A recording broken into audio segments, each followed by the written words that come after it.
News station पर आपका बहुत बहुत स्वागत है। आपके साथ मैं हूं राकेश पांडे। दोपहर के 2 बज चुके हैं और दोपहर 2 बजे सबसे पहले सबसे बड़ी खबर बैटल ऑफ बंगाल से, यानी बंगाल चुनाव को लेकर। बंगाल चुनाव के मद्देनजर उम्मीदवारों के नाम का ऐलान अब होने वाला है। बंगाल बीजेपी कोर ग्रुप की बैठक चल रही है। पिछले 3 घंटे से यह बैठक चल रही है। बीजेपी के राष्ट्रीय अध्यक्ष जेपी नड्डा के आवास पर कोर ग्रुप की बैठक में अमित शाह भी पहुंचे हुए हैं। इस बैठक में शामिल हैं। पहले दूसरे चरण के लिए उम्मीदवारों पर मंथन चल रहा है और इसके साथ ही आज शाम को केंद्रीय चुनाव समिति की बैठक होने वाली है बीजेपी की, और उसमें नाम तय हो जाएंगे। 3 तस्वीरें आपके सामने हैं। नंदीग्राम से टिकट क्या शुभेंदु को मिल जाएगा? माना यह जा रहा है कि उन्हें टिकट मिल जाएगा। नड्डा के घर पर मीटिंग चल रही है। चुनाव लड़ेंगे दिलीप घोष, ऐसी भी जानकारी मिल रही है, सामने आ रही है। हम आपको बताएंगे वो संभावित नाम भी जो हो सकते हैं बीजेपी की पहली लिस्ट में। बंगाल चुनाव बीजेपी के संभावित उम्मीदवारों की एक लिस्ट आ गई है। माना यह जा रहा है कि दिलीप घोष को उम्मीदवार बना सकती है बीजेपी। शुभेंदु अधिकारी को बीजेपी का टिकट मिल सकता है। ये सारी जानकारियां सूत्रों के हवाले से हैं। राजीव बनर्जी को भी बीजेपी का टिकट मिल सकता है। जितेंद्र तिवारी को बीजेपी से टिकट मिल रहा है। वैशाखी डालमिया, अग्निमित्रा पॉल को भी टिकट मिल रहा है। स्वपन दास गुप्ता को बीजेपी का टिकट मिल रहा है। श्रावंती चटर्जी हैं। ये सारी जानकारियां हैं। तापस हमारे साथ जुड़ चुके हैं, सीधे उनका रुख करते हैं। तापस, ये सबसे बड़ी खबर सबसे पहले न्यूज नेशन पर, ये संभावित उम्मीदवारों के नाम हैं जो बीजेपी की पहली लिस्ट में हो सकते हैं। बताइए क्या बड़ी बात है?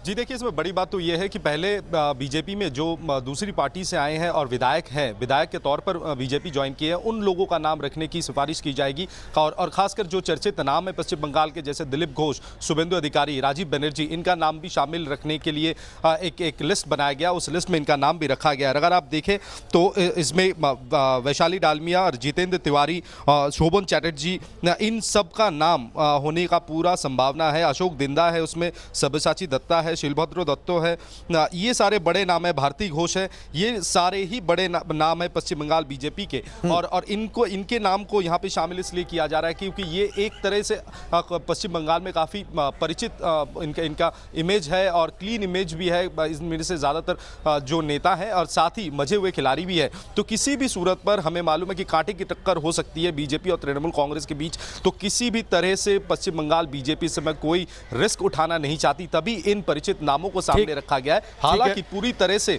जो फाइनल फैसला होगा वो दिल्ली में आज जो बैठक हो रही है उसके बाद ही सामने आएगा। ठीक है, रविकांत जी हमारे साथ दिल्ली से जुड़े हुए। रविकांत, पिछले 3 घंटे से कोर ग्रुप की बैठक चल रही है। माना यह जा रहा था कि प्रदेश चुनाव समिति जो है उसने 4 से 5 नाम एक सीट के लिए फाइनल किए हैं और उसी पर यह मंथन चल रहा है। लंबी चलेगी बैठक अभी?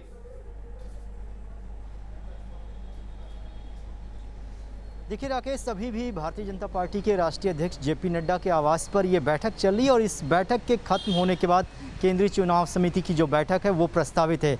लेकिन जानकारी ये मिल रही है कि ममता बनर्जी के सामने भारतीय जनता पार्टी किसे उतारेगी, क्योंकि ममता के लेवल का फेस जो है अभी भी पश्चिम बंगाल में बीजेपी के सामने नहीं है। वो मोदी के चेहरे को आगे करके जा रहे हैं। अगर दिलीप घोष का नाम आता है, ऐसे में पार्टी ये मैसेज देगी कि हमने अपने चेहरे को प्रोजेक्ट किया।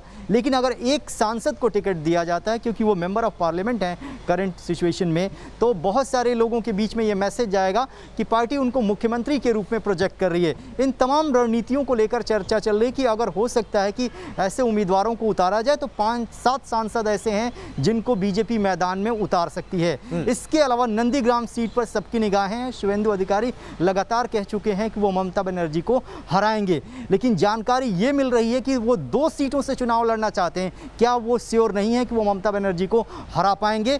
तो ऐसे में अगर पार्टी उनको 2 सीटों पर लड़ाएगी तो मैसेज बिल्कुल गलत जाएगा कि बीजेपी डर गई है ममता बनर्जी से।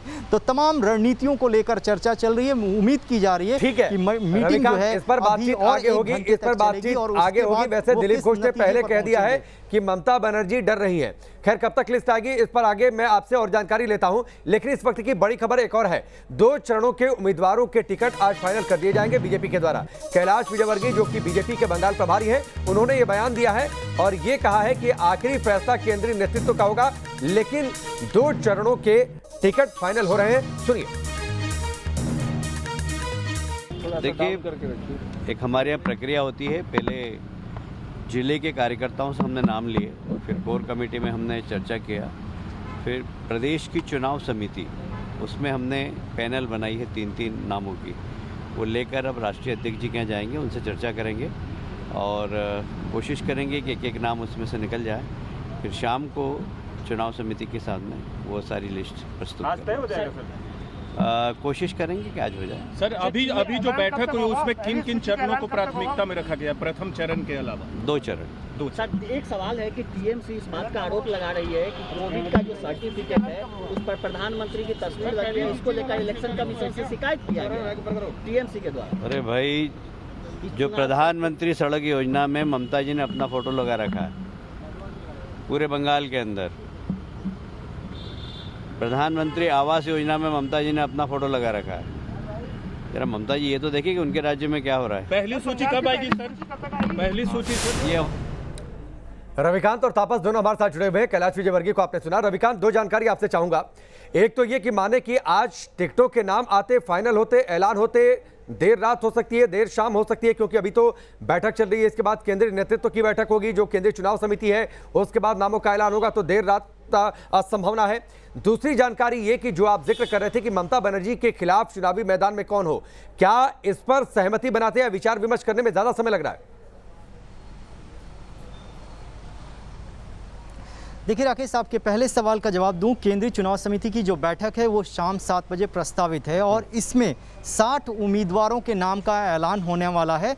और केंद्रीय चुनाव समिति के जितने मेंबर हैं, हर एक उम्मीदवार पर अगर 4 से 5 मिनट का भी समय लेते हैं तो आप आकलन कर सकते हैं कि देर रात तक, यानी 11-12 बजे तक ये बैठक चलने की संभावनाएं जताई जा रही हैं। और बीजेपी का एक प्रावधान रहा है कि या तो वो प्रेस कॉन्फ्रेंस करके उम्मीदवारों का नाम ऐलान करती है या प्रेस रिलीज़ के माध्यम से। तो देर रात ही उम्मीदवारों के नाम सामने आने की पूरी संभावना है। दूसरे सवाल का जवाब ये है कि बीजेपी कहीं से ये मैसेज नहीं देना चाहती बंगाल की जनता को कि वो ममता बनर्जी से किसी भी लेवल पर कम है। इसलिए कौन सा उम्मीदवार होगा ममता बनर्जी को उलझाने के लिए, क्योंकि ममता बनर्जी को नंदीग्राम में घेरना बीजेपी की रणनीति का हिस्सा है। इसलिए शुभेंदु अधिकारी जो उनके सबसे खास आदमी थे वो इस वक्त बीजेपी के साथ हैं। ऐसे में उनके नाम पर चर्चा चल रही है, फाइनल मुहर नहीं लगी है। सुबह भी एक बैठक हुई थी और उसके बाद बीजेपी कोर कमेटी की बैठक चल रही है। चुनावी मौसम है और चुनावी मौसम में जब लड़ाई अपने चरम पर पहुंचती है, रविकांत कोई दिखाना नहीं चाहता कौन किससे डरा है और कौन कितने पानी में है। लेकिन फिलहाल बड़ी खबर यह है कि दिलीप घोष ने बयान दिया है कि ममता बनर्जी डर गई हैं। ममता बनर्जी डर गई हैं। हार के डर से टीएमसी टिकट वितरण की तारीख लगातार बदल रही है। यह बात कही है बंगाल बीजेपी अध्यक्ष दिलीप घोष ने। 200 से ज्यादा सीटें भारतीय जनता पार्टी जीतने जा रही है। एक बार फिर से उन्होंने दावा किया है, सुनिए। हारने का डर जिनको सताता है ना, वो इस प्रकार प्रश्न उठाते हैं। हम जानते हैं वहाँ हर प्रकार की मनमर्जी होती है, मनमानी करती है ममता बनर्जी। वो जानते हुए हम आगे बढ़ रहे हैं और आगे ही बढ़ रहे हैं लड़ते हुए। तो इसलिए उनको डर सता रही कि वो हार जाएंगे। उनका मंत्री सीपीएम कांग्रेस को बोलते हैं आप आ जाओ साथ में, आप लड़ नहीं पाओगे। वो खुद जान के वो भी लड़ नहीं पाएंगे, इसलिए सबको साथ मिला रहे हैं। हम बोलते हैं आप सब एक हो जाओ, सबके खिलाफ लड़के हम जीतेंगे। लंबे वक्त से आप लोग वहाँ मेहनत कर रहे हैं, अब समय नज़दीक आ गया है। कितनी उम्मीद अभी भी 200 प्लस में है या कुछ आगे पीछे हो रहा है? 200 के नीचे नहीं है, आगे ही जाएगा। और ये तैयारी आज नहीं, 5 साल पहले से हमने शुरू किया है। उसका फेज बाय फेज हम आगे बढ़े हैं। लोकसभा चुनाव में उसका नतीजा सबको पता चला कि क्या होने वाला है। और 19 में हाफ और 21 में साफ का जो स्लोगान था उसी तरह हम बढ़ रहे हैं। एक आखिरी सवाल, ममता बनर्जी ने भी अभी तक अपने सीटों को डिक्लेयर नहीं किया है, लेकिन वहाँ से कहा जा रहा है कि भाजपा लेट कर रही है। हम लोग 2 बार उन्होंने डेट चेंज किया, हमने घोषणा नहीं की। हमारी पद्धति है, हमारे सेंट्रल जो पार्लियामेंट्री बोर्ड है वहाँ आता है, वहाँ से घोषणा होता है। वो प्रक्रिया में हम हैं। वो तो पहले बोले हम आज घोषणा करेंगे, फिर काल करेंगे, क्योंकि उस लिस्ट कोई ना कोई रोज़ बाहर चला जाता है या तो हमारी पार्टी में आ जाता है। तो एक त्रिशंकु में वो है कि क्या निर्णय लें, कैसे लें, समस्या उनकी है। बिना चेहरे के जाना आपको नहीं लगता थोड़ा सा भारी है, क्योंकि सामने ममता बनर्जी इतने प्रदेश जीत लिया बंगाल में बिना चेहरे के, तो बंगाल नहीं जीत पाएंगे। दिलीप घोष को आपने सुना। तापस का रुख करते हैं। तापस, बार बार तारीख क्यों बदल रही है टीएमसी?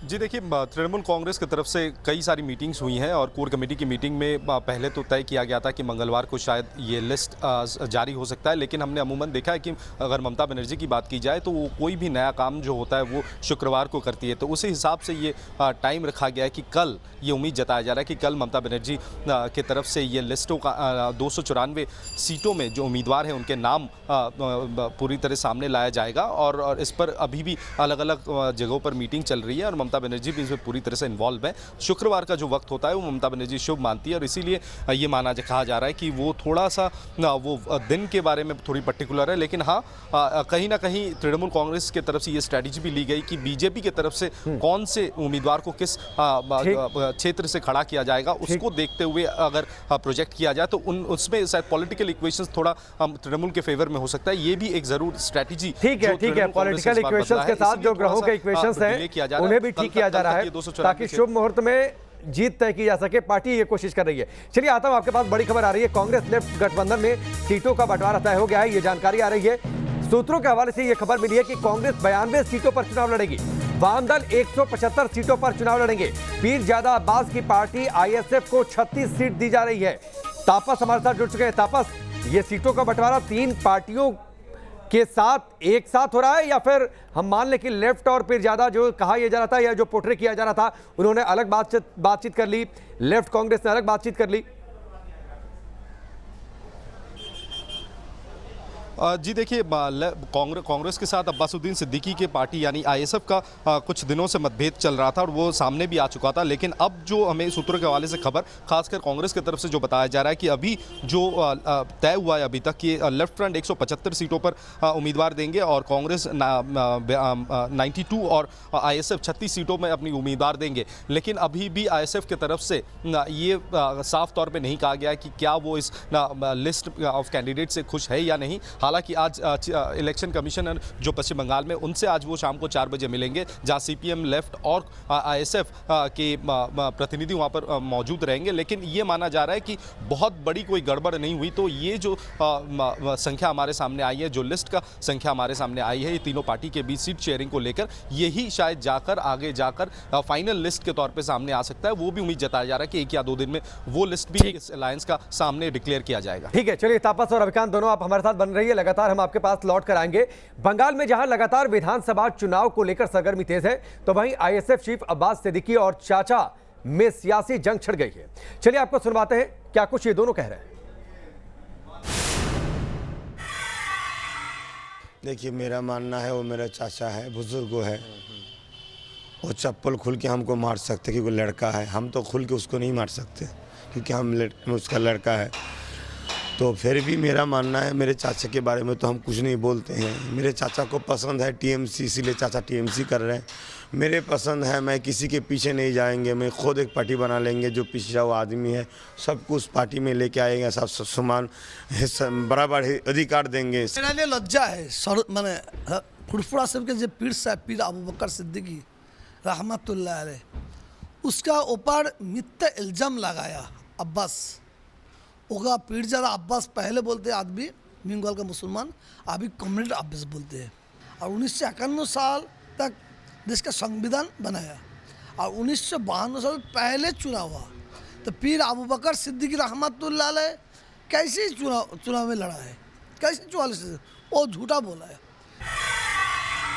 वो पहले दिन से बोल के आ रहे हैं वोट के टाइम तुम लोगों को ऐसा झूठा केस में फंसा के जेल में घुसा देंगे, तुम क्या कर लोगे, तुम तो जेल में रहोगे, वोट कौन करेगा। यही एक नाटक है टीएमसी का, क्योंकि इन लोगों का डर है ये लोग ख़त्म होने जा रहे हैं। इस चीज़ के सिवा उन लोगों को कोई काम नहीं। और प्रशासन देखिए, उनके ऊपर तो हमारा कोई हुक्म जारी करना है हम गलत समझते हैं, फिर भी हम बोलेंगे इंसान के नाते ज़रा सोच समझ के चलिए, नहीं ये जो दोस्ती है दोस्ती एक दिन टूट जाएगा। जब आसमान में मेघ आएगा ना, लोग बोलते हैं बारिश हो गई, हम लोग बारिश हो गया नहीं बोलेंगे, मालूम होता होगा, मालूम होता होगा। तो बंगाल में हम और बंगाल में देख के बात बोलते हैं आपके, इस साल में ये सरकार 99% आएगा, कोई रोक सकता नहीं।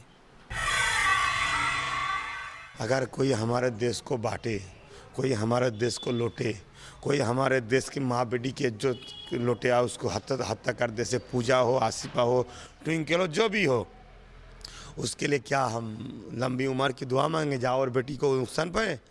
तो इसके लिए इसके पीछे कुछ बात है जिसके लिए हमने बद्दुआ की है खुदा के दरबार में उन लोगों के लिए जो लोग हमारे देश को नुकसान पहुंच रहे, मगर उसको आगे पीछे कुछ नहीं दिया है, उसको कटिंग करके छोड़ दिए। जैसे लोग हमको गलत सोचे, हमसे लोग हट जाए, यही ये लोग चाहते हैं। ये हमारा घर का मामला है।